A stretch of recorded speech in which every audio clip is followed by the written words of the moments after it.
Kuartal kedua pertumbuhan negara dikatakan naik 7%. Sahabat tahu kan, masyarakat kita sangat limit sekali pengetahuannya. Memang selama 20 tahun ini cara memimpin negaranya seakan tidak meminteri rakyat tetapi malah membodohi rakyatnya. Jadi data 7% ini salah? Ya enggak, bukan salah. Data itu benar 100%. Tetapi pemahaman masyarakat yang awam, terutama pengagum pejabat-pejabat saat ini, salah memahami arti naik 7% itu yang memang digiring ke arah tidak paham. Demikian juga oposisi. Itulah mengapa New Mind tidak impress dengan oposisi, tidak mau gabung dengan oposisi, karena memang aneh dan gak paham bernegara semua. Semuanya politikus, bukan negarawan. Sisanya barisan pasukan yang dikatakan penjual agama yang kalah dengan mereka yang pakai kampanye kebinekaan yang didukung dengan cuan yang besar. Begitu angka 7% kuartal kedua naik, oposisi bengong. Nggak ngerti atau malah nuduh data tersebut hoax. Sementara pengagum pejabat mengatakan tuh naik kan, hebat kan pejabatnya. Sementara realita tetangga seputaran dan orang jauh sebelum PPKM sudah berat ekonominya. Sekarang lebih nggak muter lagi, nambah sekarat,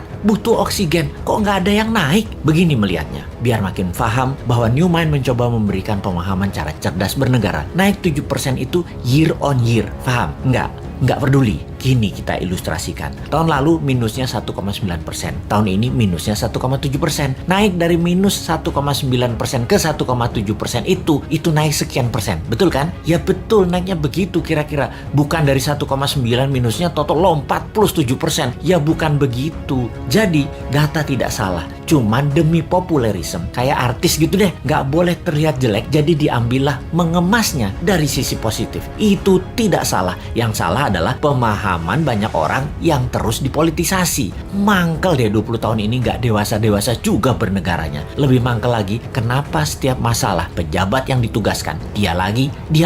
Ini menunjukkan apa? Tidak ada yang mampu, atau dia tidak paham mengelola, atau manajerialnya lemah, atau dia memiliki gaya kepemimpinan yang lain, yaitu gaya kepemimpinan yang menugaskan anak buah, dan kalau anak buah salah, anak buahnya yang disalahin karena ketidakmampuan tersebut. Posisinya kayak menang, kayak raja. Kalau kayak gini ini bukan leader yang baik. Kalau di perusahaan ya, seorang direktur memanggil 5 manajer di bawahnya dan menugaskan masing-masing departemen harus untung, harus membuat profit. Bayangin, buat profit itu kalau di perusahaan. Kalau menteri mah nggak buat profit, hanya menyelesaikan masalah non-cash. Harusnya gampang ya. Lalu manajer tadi tidak ada yang menghasilkan profit. Direksi tadi marah-marah. Kenapa? Target tidak tercapai. Manajer balik lagi kerja, nambah runyam. Bukan nggak profit, malah rugi. Direksinya nambah marah-marah. Ketika laporan ke pemegang saham, direksi mengungkapkan kinerja manajernya. Entah bagaimana, mungkin karena shareholdernya bukan orang pintar juga, mereka banyak yang setuju memang manajernya yang nggak bisa kerja, setuju dengan direksi. Di sisi shareholder, ada shareholder yang minoritas yang mengatakan bukan, itu direkturnya yang tidak bisa mengajarkan manajernya, tidak directed leader,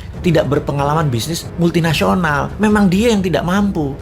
Malah ribut sesama pemegang saham dan berusaha membeli saham milik minoritas dengan harga murah. Lalu diusahakan yang beli adalah investor asing, dan yang minat adalah investor dari Tiongkok yang memang mitra dagang perusahaan tadi.